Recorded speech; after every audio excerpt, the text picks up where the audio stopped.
And now back in the United States, President Donald Trump held a telephone conversation with Russian leader Vladimir Putin on Wednesday. Now, following the 90-minute phone call, President Trump promised that negotiations to end the war in Ukraine will begin immediately. President Trump insists everybody loves his plan to take over the Gaza Strip, move Palestinians out, and rebuild it as a Riviera of the Middle East. A single phone call. That's all it took to shake global security to its core. Just a single phone call. Donald Trump is back in the political spotlight. Trump's recent call with Putin and why it's making world leaders uneasy. Before we go further, please like, subscribe, and turn on the bell icon for future updates. President Donald Trump had a 90-minute phone call with Russian President Vladimir Putin. We spoke long and hard. Steve Witkoff was with him for a very extended period, like about 3 hours. I think he wants to stop fighting. They have a big, powerful machine. You understand that. I think he wants to end it, and they want to end it fast. Both of them. And Zelensky wants to end it too. Trump made this call without talking to Ukraine or NATO allies first. He only announced it afterward, along with the news that direct talks to end the war in Ukraine would start immediately. He also suggested holding a meeting soon in Riyadh, Saudi Arabia. He'll come here and I'll go there, and we're going to meet also probably in Saudi Arabia. The first time we'll meet in Saudi Arabia, see if we can get something done. But we want to end that war. That war is a disaster. It's a really bloody, horrible war. With this move, Trump has broken Putin's diplomatic isolation and caused a strong reaction across Europe. People will realize how much this changes U.S. policy. The conference has a lot to discuss, but one thing is now clear. The situation has changed dramatically. Now, let's get to the big question. Can Trump be trusted? He's a skilled negotiator who can end the war in a way Biden never could.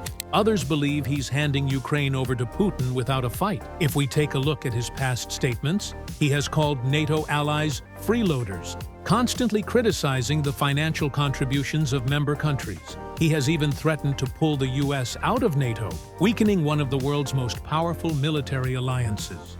Additionally, he has praised Putin's strategy from the start, seemingly admiring the Russian leader's aggressive approach. He's made it clear that the situation in Ukraine should have been handled differently, suggesting that Ukraine shouldn't have started the war or gotten involved in a conflict with a nation far bigger and more powerful than themselves.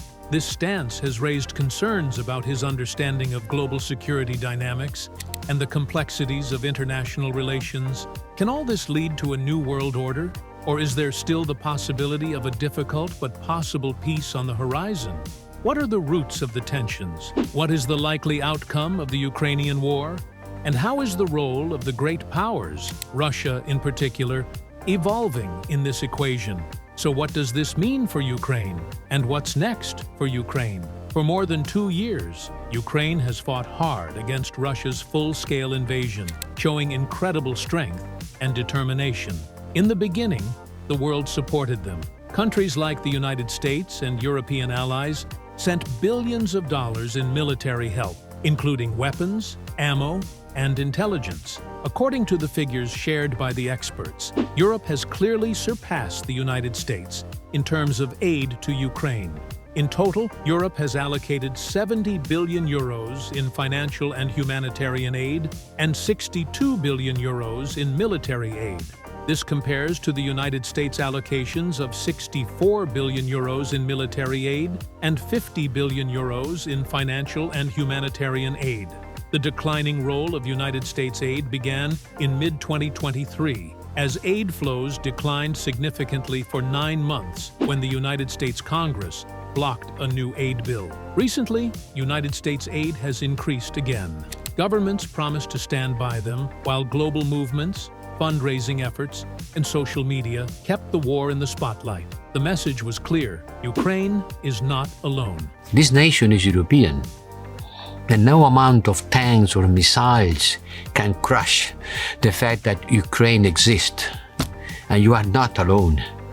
You are part of Europe, and we will never accept that your country is wiped out from the map by brutal forces. But now, things are changing.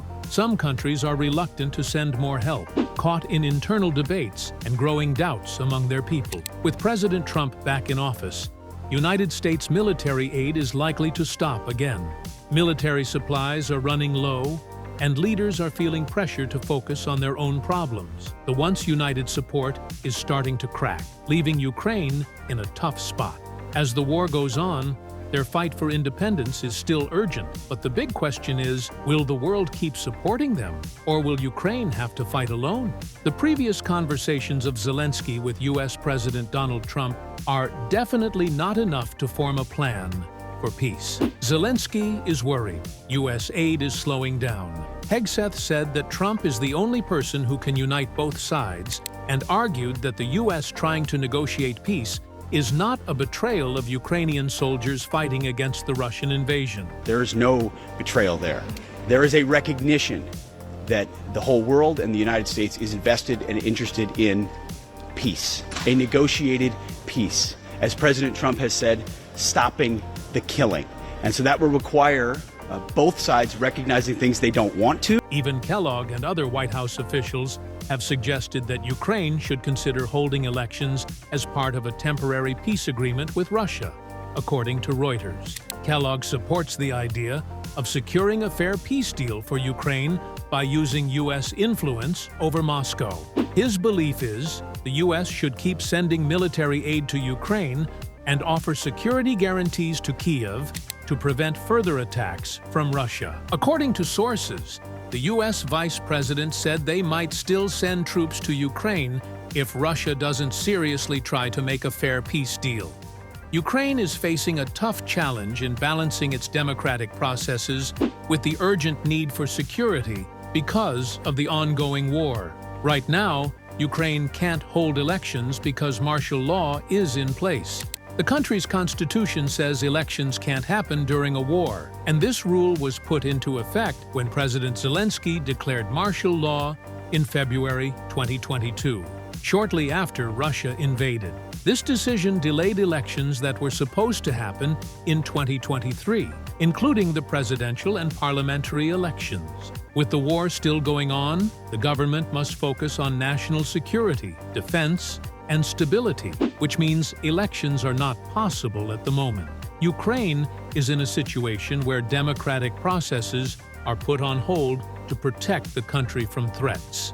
In any case, martial law is a crucial issue in Ukraine's struggle to protect its independence and democracy. The world is closely watching the situation, hoping that after the war ends, Ukraine can return to full democracy, but understanding that any changes to martial law must be done carefully to ensure security. Trump has made one thing painfully clear. He's not here to babysit Europe. For decades, the U.S. has been the backbone of NATO's defense strategy. He's demanding that European nations cough up 3% to 5% of their GDP for defense, or else they're on their own.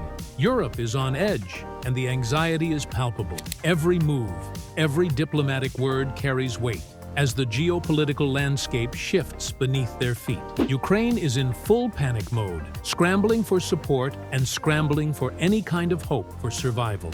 Meanwhile, Putin, he's not breaking a sweat. He's sitting back, watching it all unfold with a smug sense of satisfaction. Imagine if Trump takes action on his words. NATO will be struggling to stand more than ever before. Putin's biggest wish will be fulfilled. A weaker NATO is exactly what Putin wants. A NATO that can't act with strength, cohesion, or purpose is a golden opportunity for Russia to regain power, expand influence, and challenge the balance of power in Europe and beyond. It's a game changer that could have lasting consequences for the entire region. Russia's reaction. Even Putin didn't expect this. Let's talk about Putin's shock and how it has reshaped the war's landscape.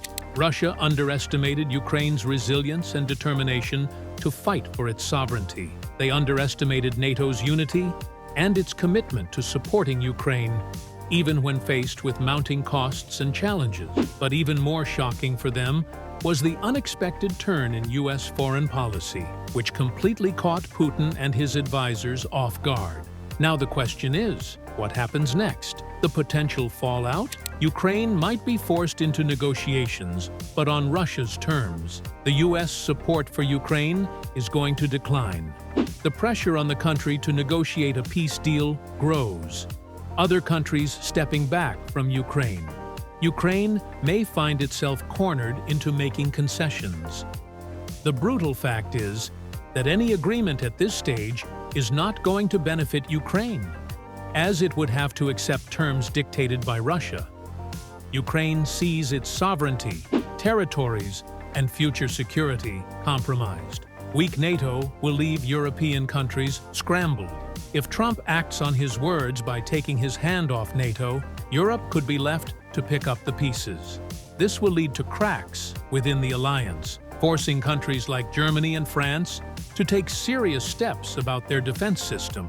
It might be a test for European unity, and the very foundation of NATO might be called into question, while these countries will have to reevaluate their role on the global stage. Putin pushes further. An emboldened Russia? As Vladimir Putin continues to assert his dominance on the global stage, many are left questioning how far he will go. The question arises, if Putin perceives weakness in the international response, what's to stop him from pursuing more territory? Russia's aggressive moves in Ukraine have already shocked the world, and with mounting global distractions and divisions, there's concern that Russia may not stop at its current ambitions. Is this the end of Ukraine's fight? Trump has the power and he can end this war, but unfortunately, not in the way people might have hoped or anticipated. The tensions between the United States, the European Union, and Russia are making it hard to agree on a peace plan for the Ukraine war. Russia is taking advantage of these disagreements. The United States and the European Union urgently need to refrain from activities that benefit Russia. Otherwise, this could spell disaster for Ukraine. They may lose all the support they had for their survival and sovereignty. It can be a serious problem for NATO, as threatening the unity and strength of an alliance that is central to European and global security. In all this situation, Putin might be happy as it's a golden opportunity. This could destabilize the region and reshape international power dynamics in his favor. It is also uncertain how U.S. and European support for Ukraine will continue during this time. U.S. may put more pressure on Russia to reach a peace agreement, and Europe could tighten restrictions on Russia. Meanwhile, Ukraine is likely to keep receiving support from all the countries. So, what's your view? Is this a turning point, or just another twist in an unpredictable global conflict? Is Trump making a smart strategic move, or is he turning his back on America's allies? If you liked the video, tap on the thumbs up, share your thoughts in the comments, and don't forget to subscribe channel for more videos.